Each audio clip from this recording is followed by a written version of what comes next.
It was a beautiful sunny summer day, and the Appleton family were gathered on the patio. Craig, the head of the family, sat in the gazebo's shade, wearing a robe and a black bandage over his eyes.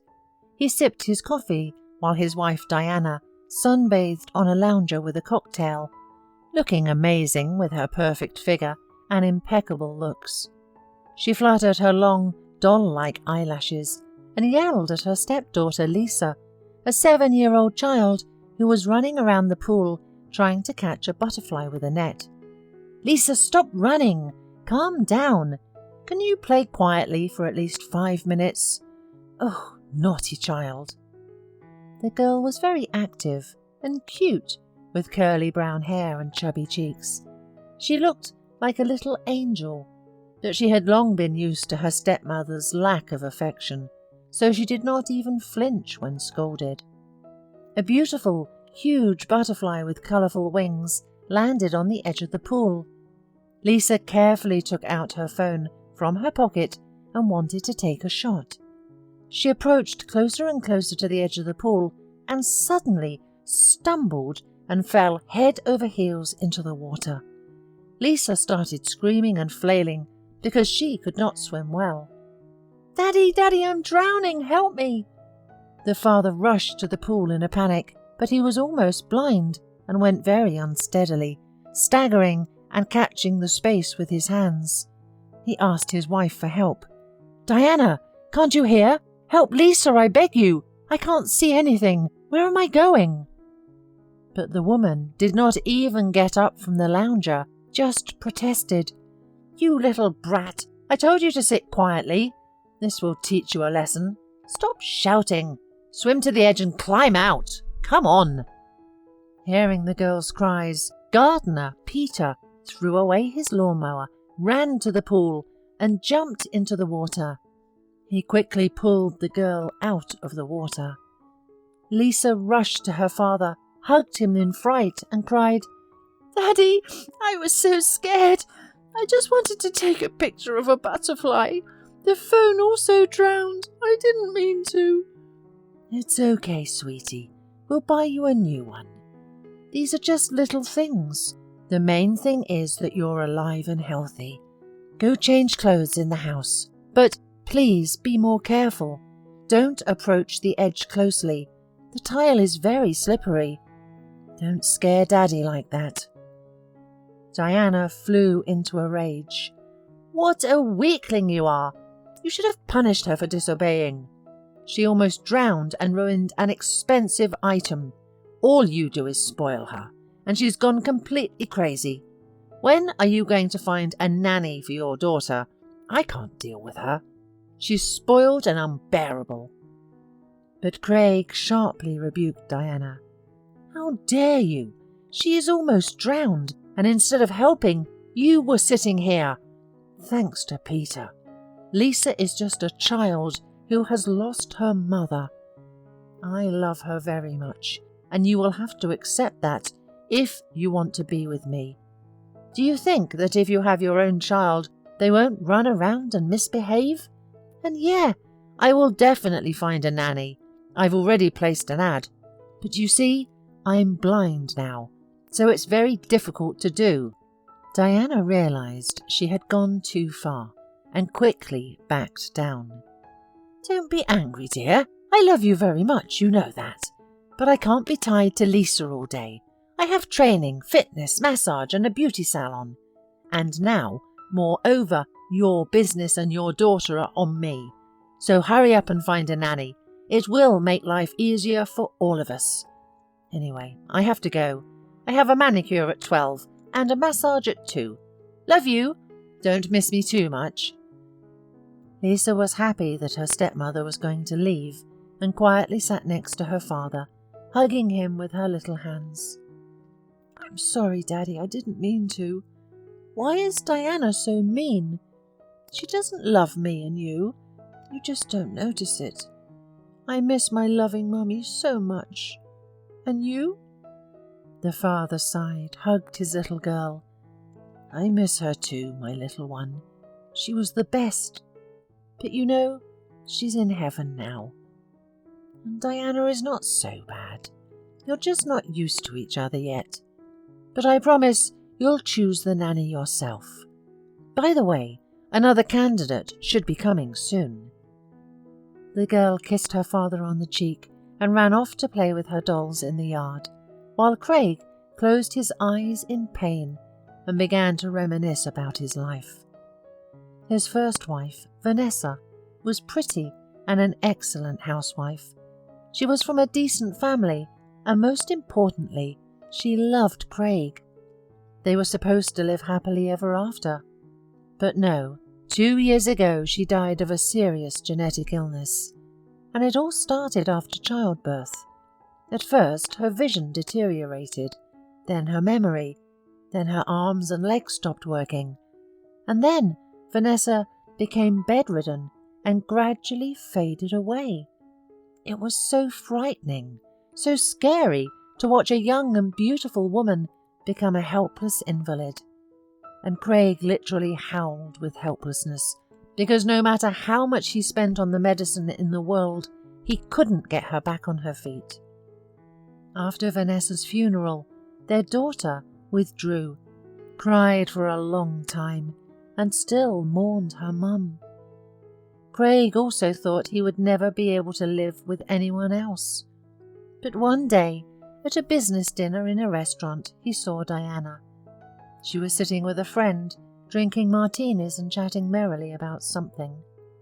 The business dinner also smoothly turned into fun, with dancing, and now they were dancing a slow dance, and Craig was powerless against the young and desirable body and the onslaught of the beauty. That's how their romance began, which ended in a quick wedding. Diana quickly settled in and felt like the mistress of the house. She confidently gave tasks to everyone and commanded. But she and Lisa just couldn't get along. And it was mutual. To be honest, Craig believed that Lisa was just jealous of him and his new wife, and that it would pass with time. But even after 2 years, the situation did not improve. The stepmother and stepdaughter openly fought. And recently, 2 weeks ago, that terrible incident happened. Their driver, Tim, asked for some time off for personal reasons, and Craig had to get behind the wheel himself. At work that day, a businessman stayed late. As he was approaching his car in the parking lot, 3 bandits attacked him from behind. He started fighting, but one of the criminals sprayed pepper spray directly into his face. Fortunately, a patrol car passing by scared off the hooligans. However, the eye's burn turned out to be so serious that Craig almost went blind. Now he had to walk around wearing black sunglasses or a blindfold while he was undergoing intensive treatment. The doctors warned him that if the medications didn't help, he would need an operation to restore his vision. This gave him some hope, but he was still terribly nervous. Craig was practically disabled for a while and was forced to stay home. What was most annoying to the businessman was that he couldn't understand who he offended so much. He hadn't had such sharp conflicts in a long time. Now he had to manage the company from home, talk to partners on the phone, and hold online conferences. Surprisingly, his wife, Diana, quickly got involved in the business and plunged headlong into this. Craig's thoughts were interrupted by a pleasant voice. "Good afternoon. Are you Craig Appleton? My name is Carol. I came for the nanny vacancy. I am scheduled for 12 o'clock. The businessman smiled. He couldn't see his interlocutor, but for some reason he decided that she was a pleasant young girl. He started asking questions. "Carol, how old are you? Have you been working with children for a long time? Do you have recommendations from your previous job? And what kind of education do you have? I just love my daughter very much and I want to find a real professional for her." Carol sighed. "Then I probably won't suit you. I have no recommendations, but I love children very much and am ready to work for a small fee. I have already met with Lisa. She's a wonderful girl. I promise to be with her all the time, to teach her." At that moment the girl ran up. Seeing that her father was hesitating and frowning, she started speaking cheerfully, winking at Carol.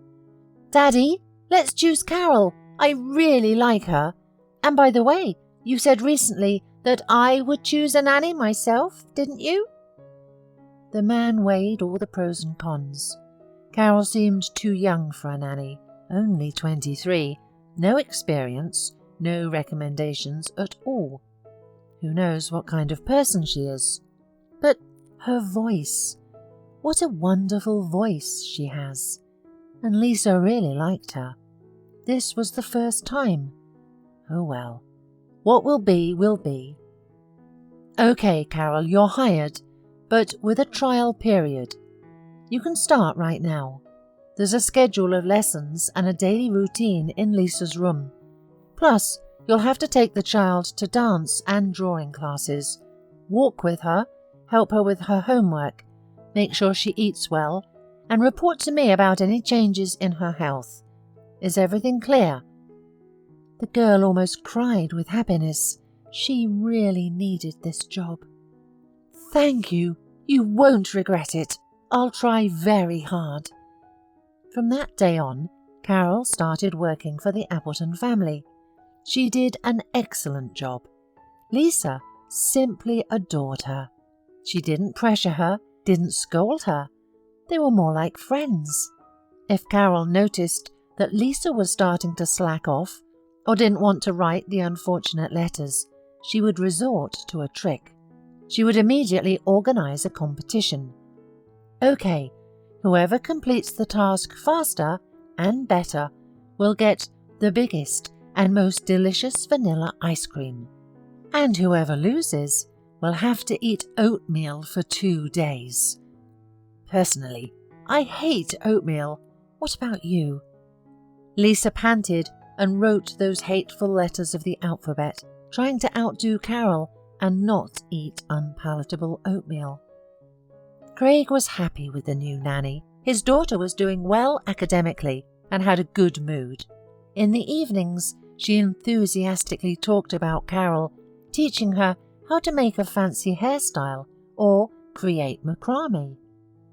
Only Diana was not thrilled with the new nanny and kept muttering, "You choose a strange nanny for Lisa. Not only is she a young upstart, but she spoils your daughter more than you do. What kind of upbringing is that? We need to be stricter with Lisa, otherwise she'll just relax." The girl started to ignore me. Before, at least, she would get angry, but now she just keeps quiet and goes to Carol. Craig laughed and said, "You will not be contented with anyone, my dear. No nanny is bad, but having a nanny is also not good for you. If Lisa is rude, you don't like it. If she doesn't say anything, also bad. Maybe you just don't want to find a way to connect with the child." Diana pursed her lips and grudgingly fell silent, thinking to herself, "Do whatever you want. Just keep that annoying girl away from me. I'm so tired of her." There was a grand piano in the mansion, and Craig used to be a musician in the past. Sometimes he felt nostalgic and played some melodies on it. But when he heard Carol and Lisa playing the dog waltz together on the piano and laughing merrily, he almost fell off his chair. He asked Carol, "Carol, do you play the piano? I'm pleasantly surprised. I was a musician in the past too. Play something else. I'm curious to listen." The girl blushed and replied, "I'm not a specialist. I just had a good music teacher in the orphanage. She taught me and said I had talent, but I really love music, especially this melody. It touches my heart." And Carol played a slow and romantic tune. And Craig literally fell into a stupor. Tears willingly rolled down his cheeks, and everything in his soul was overturned by the old experiences of his youth. He kept repeating to himself, "My God, this is simply impossible." When Carol had finished, he thanked her and asked, "Tell me, where did you learn this melody? It isn't recorded anywhere, that's for sure. Moreover, it was written by a person I had known." "My neighbour Rachel taught me how to play it," replied Carol. "She's a good woman, talented. If you could hear how she plays. But she has a lot of trouble now. Her son was taken away and she was fired from work for no reason. She's in deep depression. I try to encourage her as best I can." Craig's heart was racing and his legs became weak. He asked for more details. "How old is your neighbour? What's her last name? How old is her son? Why was he taken?" Carol sighed. "Rachel's last name is Lesnikova. She's about 30. I didn't ask, to be honest. And her son's name is Adam. He's 9 years old. He's such a wonderful boy, smart and serious beyond his years. I don't know if Rachel was married or who Adam's father is, but she once mentioned her first and tragically failed love. Last time, Rachel worked as a music teacher in a private school. She earned a decent salary and worked hard, but then the director set his sights on her. He is already married, over 50, with even grandchildren, and he kept harassing her, threatening that if she didn't agree to sleep with him, he would make her life so miserable that she would come crawling to him, begging for intimacy. But Rachel was not one to back down, and when the director began to shamelessly grope her under her skirt right in his office, she slapped him and threatened to go to his wife and write a statement to the police. That's when the old goat went crazy and really made Rachel's life a nightmare. When she was away, some people opened her apartment so carefully that it couldn't be detected and made a mess, scattering cigarette butts and empty whiskey bottles everywhere. And as soon as Rachel entered her home with her son, whom she had picked up from school, the child services and fake witnesses burst in. She didn't understand herself where this mess and filth came from. So they took Adam away, saying that Rachel was drinking and not taking care of her son, and so on. But that's a complete lie. I often visited my neighbour. Her house was always clean, I swear. She didn't even smoke, and we could only have a little wine on birthdays or other holidays. In short, Rachel was in shock. She was pounding on the doors of all the authorities, trying to get her son back and prove that she was slandered, but all in vain. The director also fired her from her job and even embarrassed her in front of everyone, telling everyone that she was an alcoholic and an irresponsible mother, and that she didn't belong in school. Since that day, Rachel has completely lost her spirit, spending all her time under the windows of the orphanage crying. Adam suffers there too, begging to go home. Just imagine what it's like for a little homely boy to end up there. They only show how wonderful it is on TV, how the children are well fed and dressed there. I was an orphan and had been living there. It's a nightmare. I feel so sorry for both Rachel and Adam. I would personally strangle this mean old man with connections who ruined my neighbour's life for his lust. Craig was shocked with what he had listened, and tears flowed from his eyes, irritating his already damaged eyes. Everything matched. It couldn't be true. He asked it with a trembling voice. "Carol, I beg you, bring Rachel here tomorrow. I really need to see her, or at least hear her. You see, we had known each other, but it's a long story. Just do as I ask." The girl was very surprised, but nodded. "Okay, as you say. I'll come with her tomorrow morning, if she'd like to, of course. But how do I explain everything to her?" The man said with a breaking voice. "Just tell her that Craig is waiting for her." When Carol came to feed Lisa lunch, Craig locked himself in his office, clasped his head in his hands, and began to remember his youth and Rachel.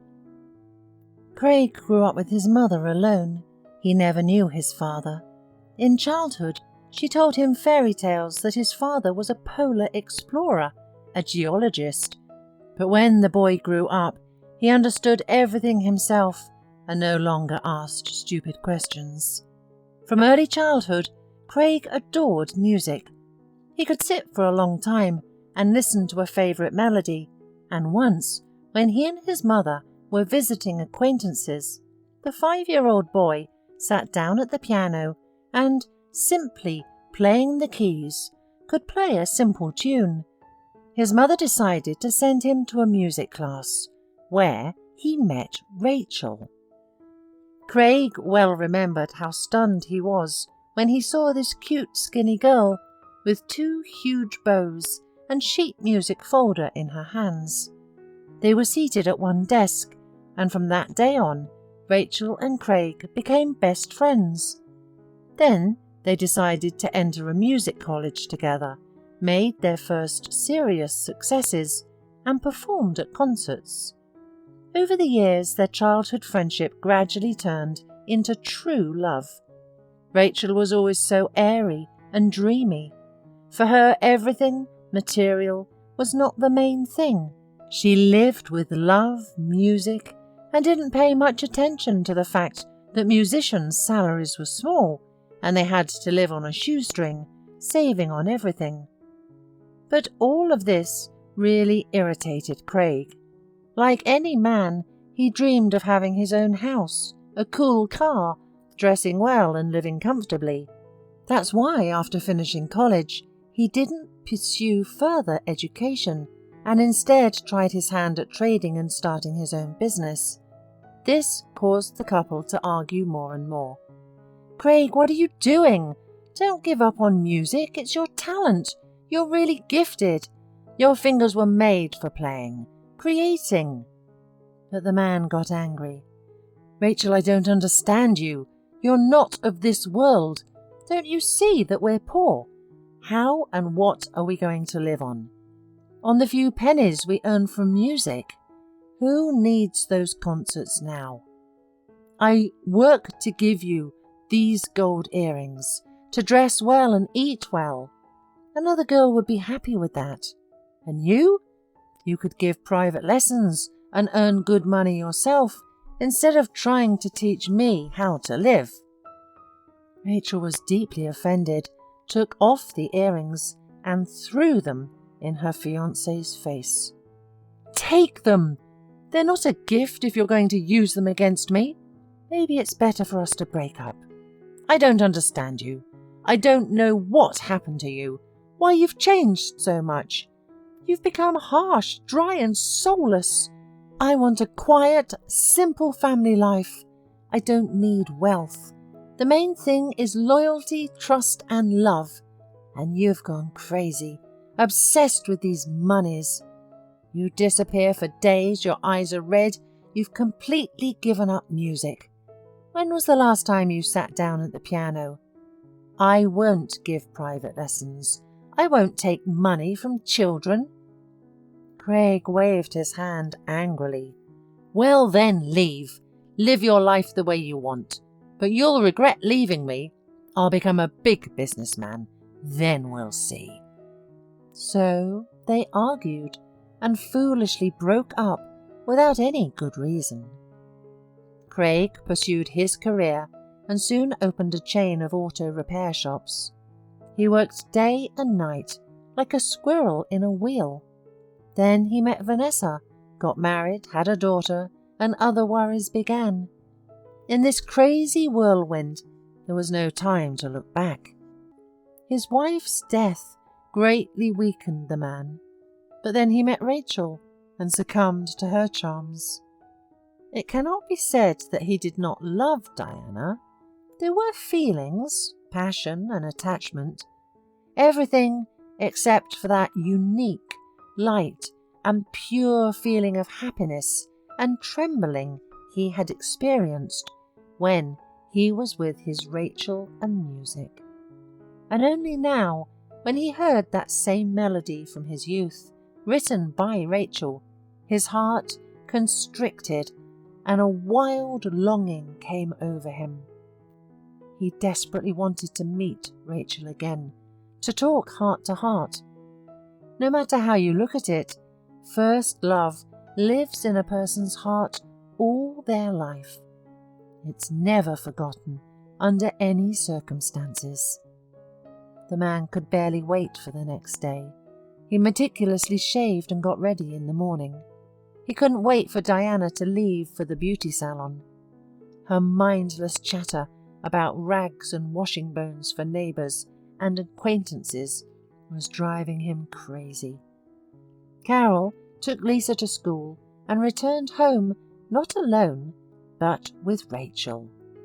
Though Craig could only see a blurry silhouette, the light scent of her floral perfume and her gentle, bell-like voice hadn't changed. The woman exclaimed, "Craig, is it really you?" When Carol told me yesterday that Craig wanted to meet me, I was surprised. "And you've changed so much. You've become a brutal and prominent man. What happened? Why did you want to see me? And why do you have a black bandage over your eyes? Are you sick?" Craig listened to her words and tears streamed down his face. He took Rachel's hand and felt its softness and delicacy with long fingers made for music. The man began to kiss and caress each finger and whispered, "My dear Rachel, how happy I am to see you, to breathe your scent. We were such fools to break up back then. You ask what's happened to me. 2 weeks ago a bunch of ruffians attacked me and sprayed me with pepper spray in the face. Now I'm almost blind. I can only see blurry silhouettes. The doctors say I need an operation. But that's not important. Carol told me that you have a son, Adam. Rachel, tell me, is he mine? Tell me the truth. Do I really have a son?" The woman sighed and answered softly, "Yes, Craig. Adam is your son.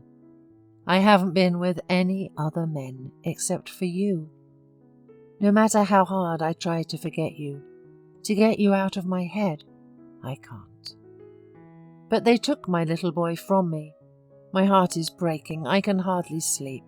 I just sit and wait outside the orphanage, hoping he'll wave to me out of the window.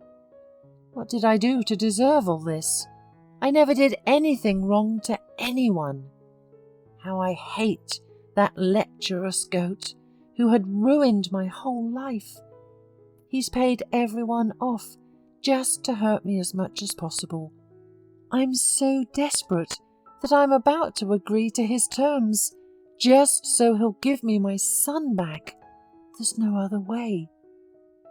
Craig squeezed her hand tightly and almost shouted, "No, don't even think about it. I'll help you get your boy back. Give me all his information and yours too. I'll find the right people, hire the best lawyers, and together we'll bring down that wretch. I have connections in the police department.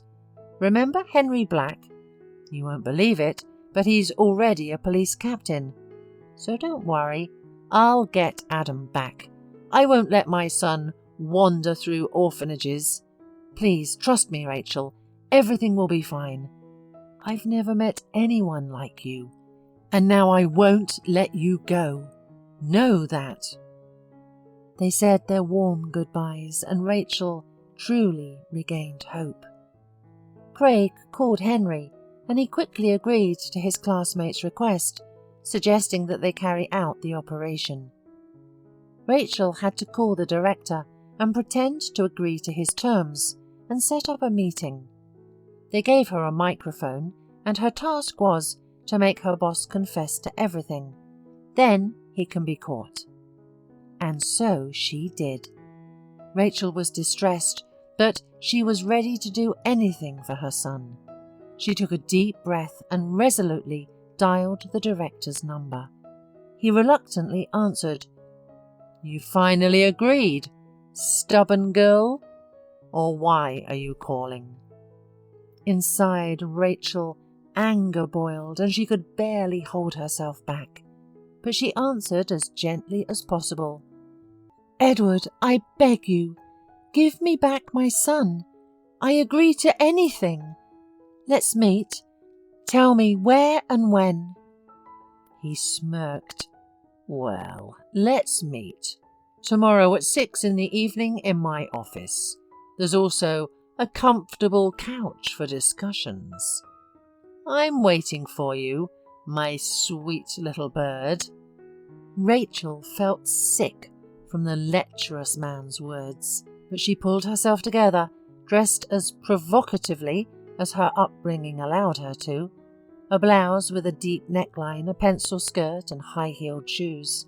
She applied more lipstick to her already plump lips, carefully hid and checked the recording device, and went to the director on shaky legs.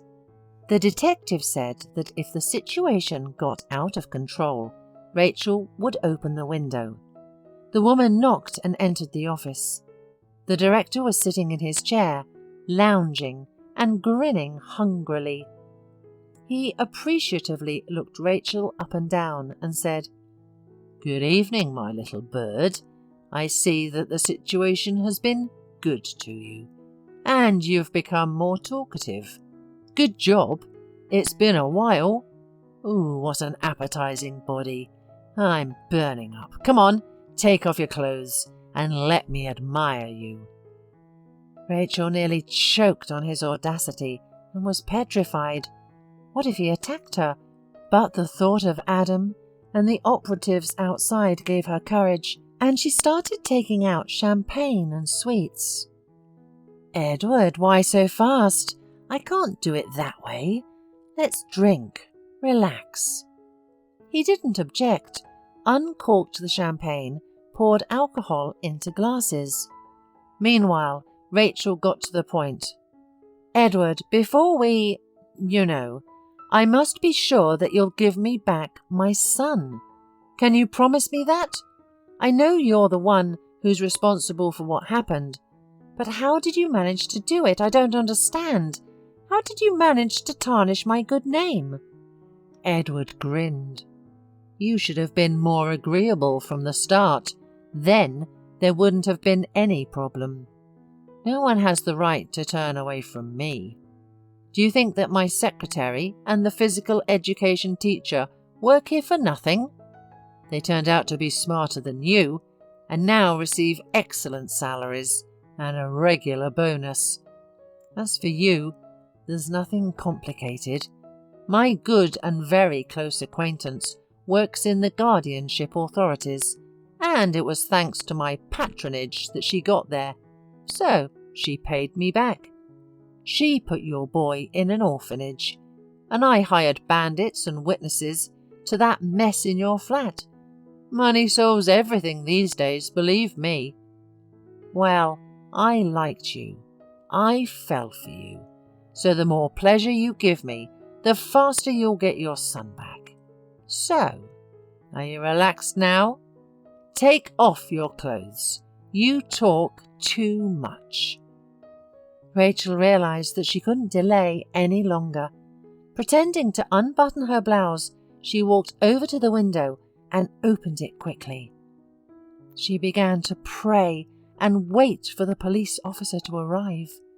The director completely lost control and, with surprising agility for his age, ran up to the woman and began to indecently touch her, trying to rip her blouse off. Rachel started screaming and fighting back, repulsed by the old man. Edward began to push her, knocking everything off the table. "Shut up, you fool! There's no one here anyway. Even the janitor has left. Why did you decide to fight again? Have you lost your mind?" At that moment, the flimsy door burst open with a crash, and the operative burst into the office. He swiftly arrested the scoundrel and rebuked him. "Shame on you, engaging in such indecent behaviour at your age. And you're a married man. You already have grandchildren. How will they feel about learning what their grandfather has been up to?" The director cursed and struggled to break free. "You had me wrapped around your finger. You'll pay for this. I have connections, you know." The policeman quickly shut him up. "We'll deal with your connections later. How did you manage to take this woman's child and cover it up?" Rachel finally relaxed, exhaled, and burst into tears from the stress she had just endured. "Will they return Adam to me now? He confessed to everything, didn't he? Did I do everything right?" She handed the officer a recording device. He reassured her. "We'll sort everything out. I think you'll be reunited with your son soon. Don't worry. And we'll send the scoundrel to prison. People like him belong behind bars." The case made headlines, and the lecherous director was convicted. The townspeople were outraged that he had worked at the education institution for so many years. Rachel was reinstated at work, and her good name was restored. Most importantly, she was reunited with her son. The woman wept and kissed her little boy without stopping, and he couldn't let go of her embrace either. Meanwhile, Craig eagerly awaited the meeting with his son. He was so absorbed in Rachel's problems that he had completely forgotten about Diana. But she had been watching everything from the sidelines and decided to clarify the situation. "Darling, what's going on? You're always on edge making phone calls and talking about Rachel and her son. Can you explain something to me?" The man couldn't see the young wife's contorted, angry face, but he strongly felt the hatred and anger emanating from her. At that moment he realized he no longer wanted to live with her. It was obvious she would never get along with his daughter. Furthermore, Craig didn't really love her that much. It was more of a passion, an obsession that quickly dissipated. Diana had become more and more impudent, taking control of everything in his house and becoming almost uncontrollable, imagining herself as the mistress of everything. Craig sighed heavily and began an unpleasant conversation. "You're right, Diana. We needed to talk seriously for a long time. First, I'll answer your question. Rachel is my first and long-standing love. We studied together at the music school. Then we foolishly broke up. It turned out that she was already pregnant, but didn't even know it yet. She gave birth to a son named Adam. So now I'm the father of 2 children, Lisa and Adam." Diana exploded. "Even better! Are you saying that besides your spoiled daughter there will also be a boy living here? That's terrible! I don't even want my own children yet, and you're pushing someone else's on me." Craig bitterly smiled. "You didn't listen to me, Diana. Our romance spun so fast and quickly that I couldn't even understand anything myself. But the passion quickly faded, and 2 years later we are almost strangers. You don't get along with Lisa, and apparently you're not going to find an approach to her. When I saw Rachel after many years, I realized that I still love her. like in my youth. I understand it's unpleasant for you to hear this now, but I'm not going to lie. Tomorrow I'm going to talk to the doctor about the eye surgery, and then we'll probably have to part ways. Don't worry, I'll leave you the apartment in the residential area and the car I gave you. And then, well, sorry, you're on your own. You'll have to find a job and live like everyone else." Diana jumped up and screamed in a voice not her own. "What a statement! I'm your wife, so half of all your property and business is mine. I'll take everything that's rightfully mine. Ungrateful! I've been living with you for 2 years, putting up with your unbearable daughter. At least you could say thank you. By the way, I'm not going to live with you anymore either. I don't need another burden on my shoulders. I'm only 25 years old, my whole life ahead of me. I want to have fun, enjoy life, not take care of someone else's children and a blind husband." Here, Craig couldn't take it anymore. "So that's how you talk. While I was healthy, giving you gifts, buying you gold, being a good husband. Now that I'm disabled, I'm not good enough for you? Well, then we can say goodbye right now. I won't keep you any longer." Diana realized she had said too much and changed tactics. "Honey, wait! Let's stop now. We both got angry and said too much. Let's wait until you get better and recover before we have this unpleasant conversation, okay? Craig, don't rush into surgery. The doctor said a month, not earlier. Otherwise, God forbid, there may be complications. Come to me. I'll kiss you." But it all sounded so insincere and fake that the man just pushed away from his wife and sharply replied, "As you wish. I've said everything. Sorry, I need to listen to the recording of the meeting sent by my deputy." Diana quickly left the man's office, boiling inside with anger. "Ooh, you miserable invalid. He's leaving me an apartment? But what am I supposed to live on? Go work? God forbid. I'm not meant for this. Just wait. I'll get you. You'll remember me for a long time." Craig didn't listen to his wife and decided to consult a professor. Rachel offered to go with him to support him as a friend.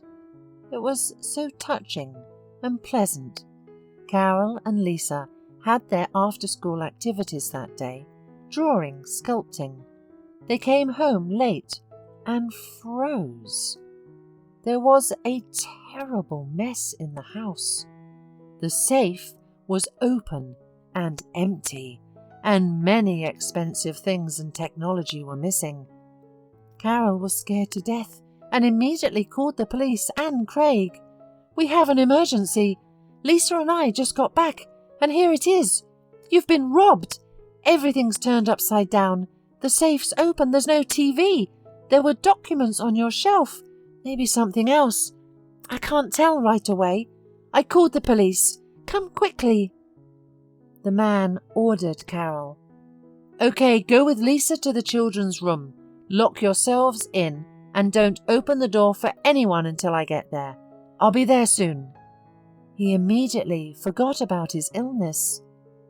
Craig turned on the camera, recording, and was horrified by what he saw. Diana and the driver, Tim, were running around the house, grabbing everything in sight: electronics, jewellery, money, and valuable papers. The wife had no idea that there were cameras, so she got angry and shouted, "There you go, hubby. You'll remember me yet." Tim responded with anger. "What a lucky wretch. We couldn't finish him off then, only blinded him. Otherwise, we would have sent Lisa to a shelter and lived here like kings. And where did the patrol come from? They never passed by there before." Diana shouted at Tim to hurry up, since the nanny and Lisa would be back any minute.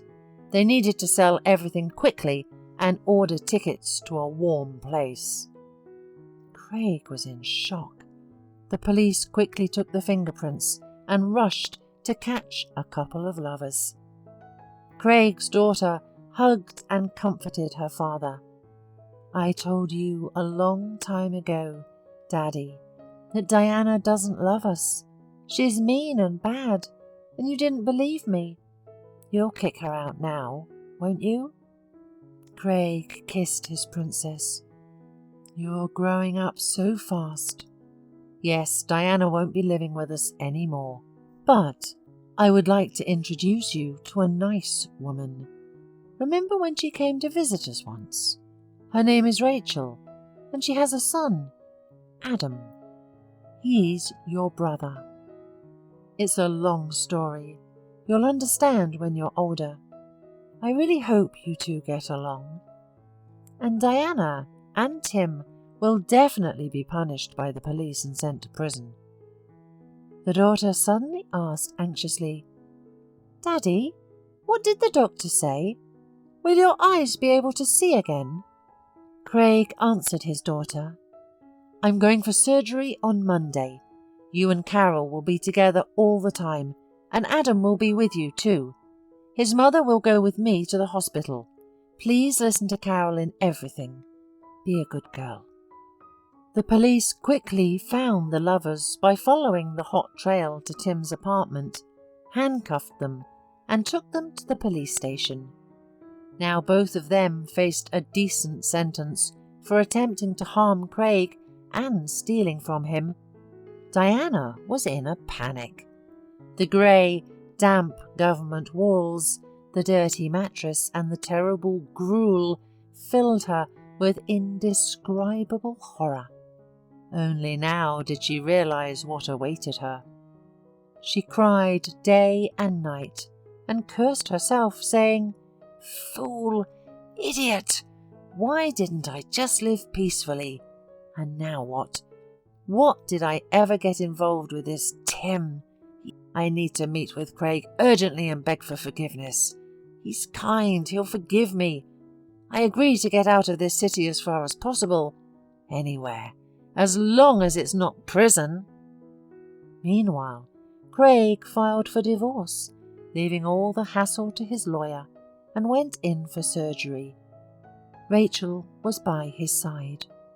Carol stayed at home with the children. Adam was initially shy and embarrassed, but the lively and restless Lisa quickly befriended him and found a common language. Within a day, he felt at home in the Appletons' house. After school, they always went to visit Craig in the hospital. The operation was successful, and soon the bandage would be removed from his eyes. Everyone was eagerly and anxiously waiting for this moment. During this difficult time, Craig, Rachel, Carol, and the children became so close that they truly became one big and friendly team. Lisa and Adam understood that their father was sick and tried not to misbehave or upset him, especially since they always had fun and interesting times with Carol. Finally, Craig was able to wait, and his bandage was carefully removed. Bright light immediately hit his eyes, and he instinctively closed them. Tears streamed down his face. Then he slowly began to open them, and finally saw the world as it was before the tragedy. The doctor examined Craig and was satisfied, ordering him to prepare for discharge. When Craig himself walked out of the office, smiling broadly, and saw Rachel in the hallway, he exclaimed, "My dear, I knew you hadn't changed at all over the years. You just became even more beautiful. The same lips, curls, long eyelashes, and the lock tucked behind your ear. Rachel, you are so beautiful. Finally I can look at you admire you every second, and see my son. Thanks to Carol, I will be grateful to her for the rest of my life for playing our melody on the piano.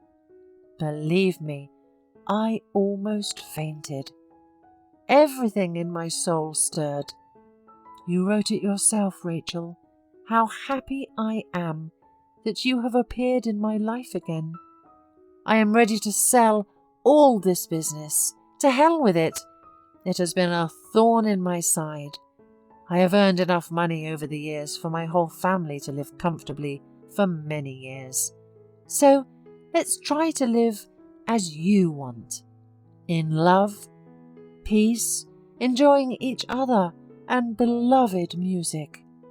Are you okay with that? Rachel cried tears of joy and hugged Craig. You're my little fool. These are the words I was hoping to hear from you back then, you know? I was so upset that you chose money and business over our love and calling to music. Of course I agree. I still love you. Do you remember when we first kissed? You played me the Moonlight Sonata, and then we spent the whole night looking for the Big Dipper in the night sky and passionately kissing. You wrapped me in your jacket and held me gently, hiding me from the rain, and at that moment I was the happiest. Do you believe me? Let's go home. Everyone is waiting for us there. When Lisa saw how confidently her father walked out of the car, she understood that he could see and immediately rushed to him. Hooray, Daddy! You recovered! I'm so happy! Let's go quickly. We baked you such a cake, you'll love it. Adam and I helped Carol. Adam stood shyly on the sidelines, not daring to approach Craig. They still hadn't talked properly. The man told Lisa to run into the house and approached the boy himself. Well, hello, son. Finally I see you and can look at you. Well, we look alike. Ears and a smile are definitely mine. You can't deny it. Did your mum tell you that I'm your dad? I'm so upset that I didn't know anything about you before, and 9 years of your life passed me by. But now that we've met, let me be a real father, the closest person. I would really like that. Know that I love you, son. I will never hurt you, and I will always support you in everything. He extended his hand to the boy, and he shook it firmly, and then said quietly, I'm glad you're with me now, Dad, and I see how Mum is smiling. Craig hugged the boy tightly, pressing him to himself. Now we will all live with me as one big family. You seem to have made peace with Lisa. She's your little sister, so stick together, support each other in life. Well, let's go have lunch? From that day on, the life of the wealthy businessman Craig Appleton changed dramatically. He became an entirely different person. Unexpectedly for everyone, he sold such a successful and prosperous business and threw himself into caring for his family and music. With what pleasure he approached the piano every morning, playing his favourite and long-forgotten melodies. He even took out an old music notebook. Rachel became his personal tutor, and she also taught the children. It turned out great. After all, Rachel and Craig had colossal natural talent. And then they decided to take a risk and open their brainchild, a private music school. The couple got married modestly, not wanting to attract attention to their lives. They had no time for that, as they wouldn't admire and look at each other enough. Only now did Craig realise that all these years he had been living someone else's life. He chose the wrong job, the wrong woman, and had been dragging this burden by inertia. The only thing he did not regret at all was his daughter Lisa. She was his sunshine, a stimulus to live and create all this time. Rachel quickly became friends with Lisa, as she was naturally soft, loved children, and worked at school. Carol was initially afraid that she would be fired, but Craig and Rachel hurried to reassure her. "Don't make it up, Carol. Stay in our house. You are no longer a stranger to us, and the children cannot do without you." Even with just Lisa, it was not boring here, and now there are 2 little brats. Everyone needs to keep an eye on them. All this time, Diana sat in pre-trial detention and prayed for a meeting with Craig. However, he deliberately did not hurry and dragged it out until the end. He wanted to teach her a good lesson to forever discourage her from wanting to steal and cheat. The young woman became thin, and her skin became dull and lifeless. The thought of spending the nearest years in this stuffiness made Diana feel sick, and such despair and longing overwhelmed her. Therefore, when she was told that her ex-husband was ready to meet her, she almost jumped for joy. When the skinny Diana, in a crumpled tracksuit and a greasy bunch of hair on the back of her head, entered the booth for negotiations, he even flinched. So strong was the difference with Diana he knew. She had changed a lot. There was no trace left of her former confidence and impudence. The woman quietly began to plead, tears in her eyes. "Forgive me, Craig, if you can. I know I am to blame for everything. Now I am left with nothing. I beg you, withdraw the statement. I don't want to go to jail. I'm just dying here. I promise I'll leave right away to my mother, and I'll never appear in your life again. Have mercy on me. Forgive me." Craig replied, "I hope jail served as an excellent lesson for you. You won't steal someone else's property anymore, at least not from the hands of the one who feeds you. And you won't kill your next husband either. That plan failed. I see now my vision has fully recovered. Just so you know, Lisa is a wonderful child. She gets along with Carol, Rachel, and her little brother Adam. And it wasn't about her at all. It was about you. You're a wicked, calculating, selfish person who only thinks about your interests. I'll withdraw the statement that if you ever show up again, you'll definitely end up in jail. I've kept the camera recordings safe." Diana cried and whispered quietly, "Thank you. You're a true human being." The Appleton family lived in peace and harmony, and now many people in the city and their children wanted to attend their music school. Lisa and Adam also played, but the boy chose the guitar and drums, and Lisa still chose the piano. Rachel often composed her own melodies, and Craig wrote poetry, and they had family songs that they all enjoyed singing together.